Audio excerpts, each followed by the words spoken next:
everyone. Thank you so much for stopping by today. For those of you who are new here, hi there, my name is JoJo and this is JoJo Budgets. This channel focuses on our family's journey to financial freedom. We most recently implemented a velocity banking strategy in August of this year. We are paying down our last major debt that accrues interest, which is a student loan that was a refinance from about 2 years ago. The debt started at almost $69,000 2 years ago, and it is an amortized interest loan. So what we had started in August was using our home equity line of credit to pay down a $20,000 principal balance on that loan to lower the amount of interest that is being accrued. I have an entire series going over this. It's called a Velocity Banking series where I break it down and show you all of our numbers bit by bit. I just wrapped up that series last Saturday. I'll leave a link to the Velocity Banking playlist in an information card up here, as well as the description box below.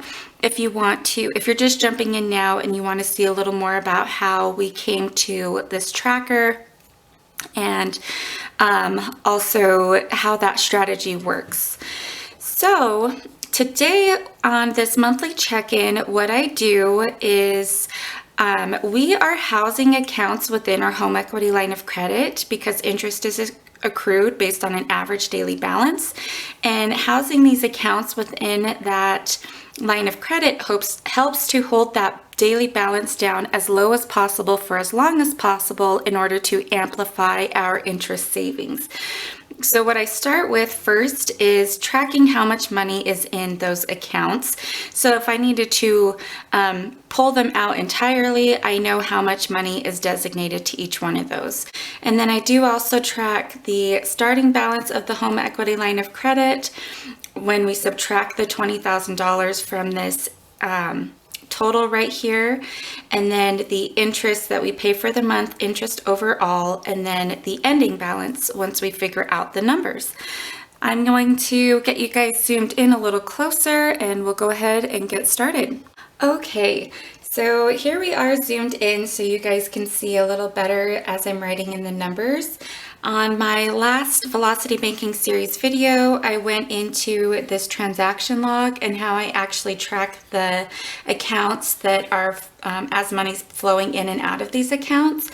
I'm not going to go into that here.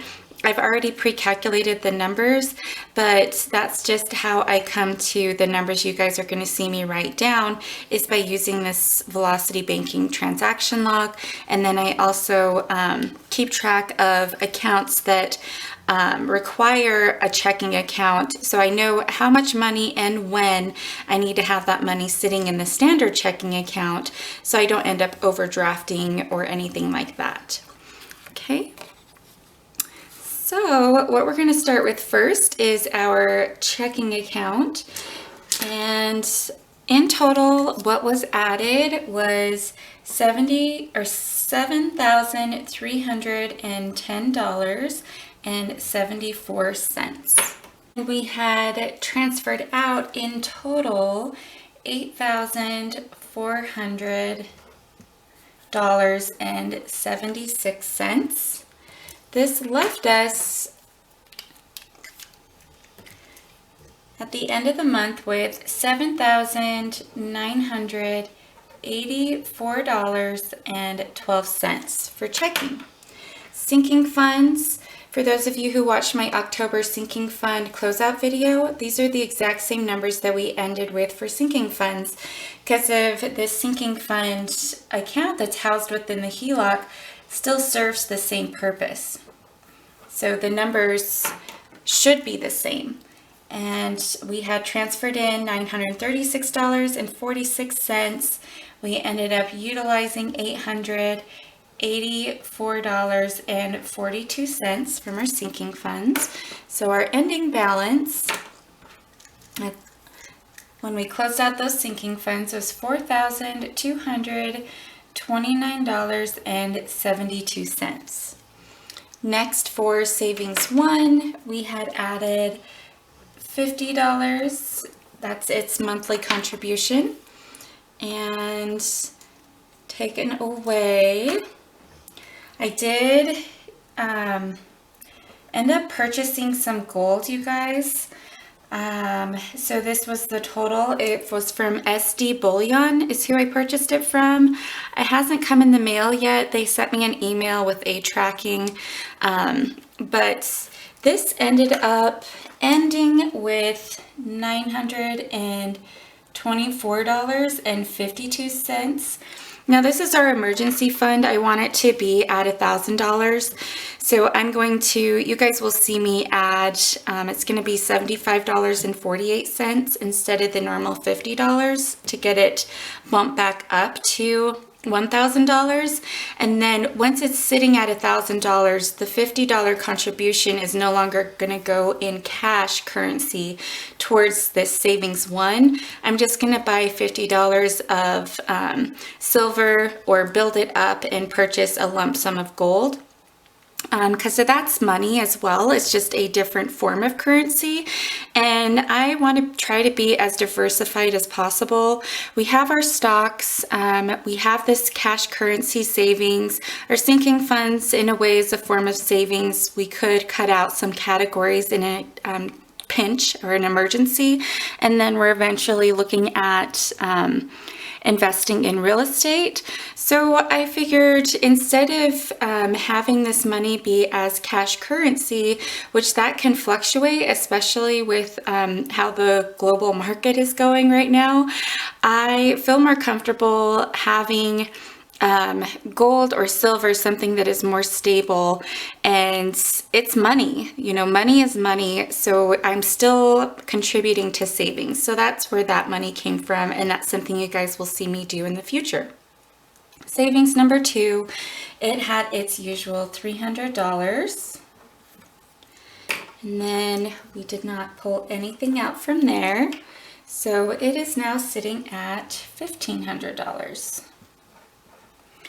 Okay, and then our principal payment overall was $2,540, which is just amazing. So this, and then obviously nothing ever comes out of there.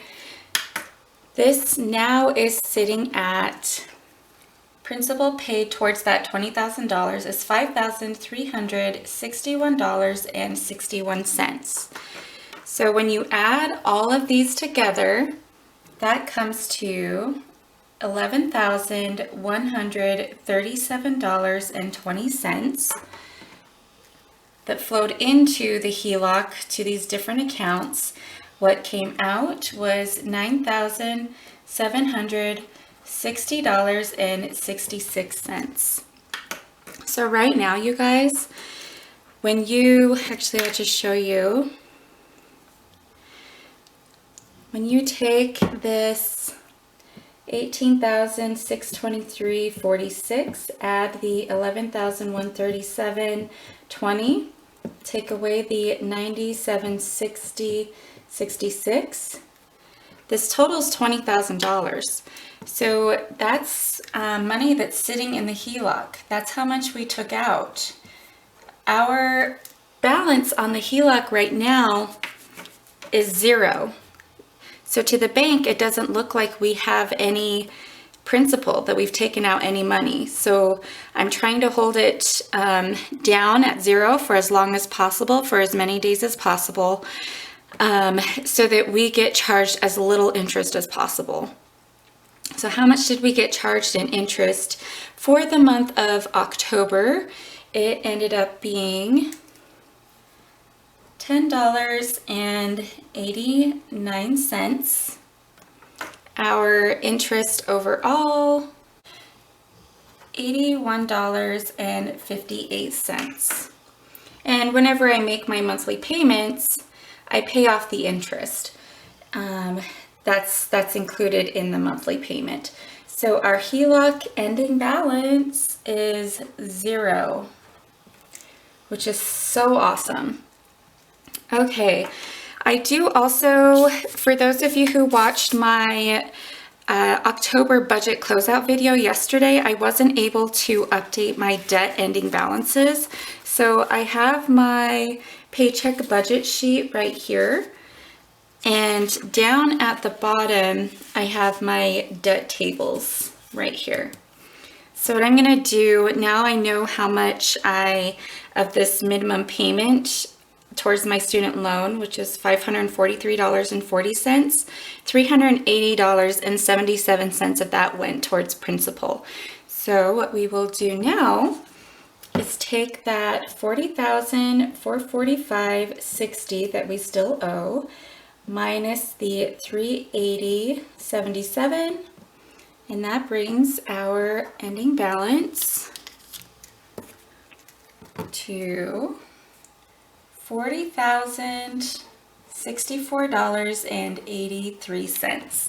Now we'll just add up and find out what our ending debt balance is at the end of October.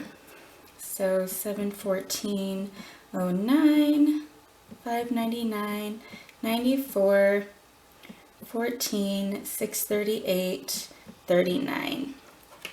This is amazing. This debt is just melting away.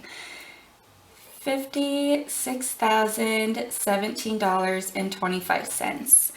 We started in February with a little over $102,000, and I would have never believed that we would be going into 2021 in the 50,000s with our debt. That is just mind-blowing to me, and it's so motivating to see. We had a major hiccup in this budget this month, but it's, you know, this overall progress when I think about how far we've actually come. That's what keeps me motivated and why I track my running debt numbers on my budget sheets.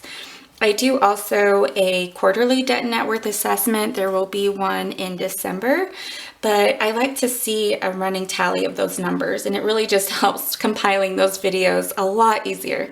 But I do want to show you guys something. Okay, so take note of the HELOC balance. After we made that principal payment, it's $14,638.39. So just some fun numbers here. On my principal payment, the total is $5,361.61. So when you take the $20,000 that we took out, you minus the $5361.61, it equals that same number, as it should.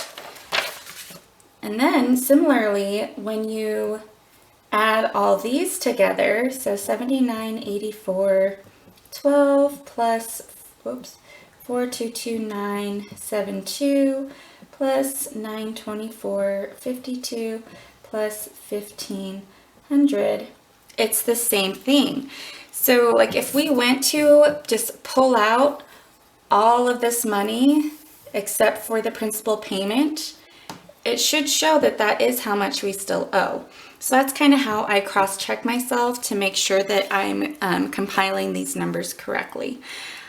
All right, that is going to wrap up the accounts tracker.